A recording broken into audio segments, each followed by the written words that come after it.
পুলিশের গাড়ির উপর গুলি করতে শুরু করে, আর এতে চারিদিকে বিশাল হট্টগোল বেঁধে যায়। এই সুযোগে ব্রান্ডার আর বাকিরা একটা গাড়ি নিয়ে সেখান থেকে পালাতে শুরু করে, কিন্তু দুর্ভাগ্যবশত কয়েকটা পুলিশের গাড়ি তাদেরকে তাড়া করছিল।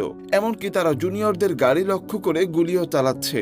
এই গোলাগুলির মধ্যে একটা গুলি এসে ক্রিসের বুকে লাগে, আর এতে প্রচুর রক্তক্ষরণ হচ্ছিল।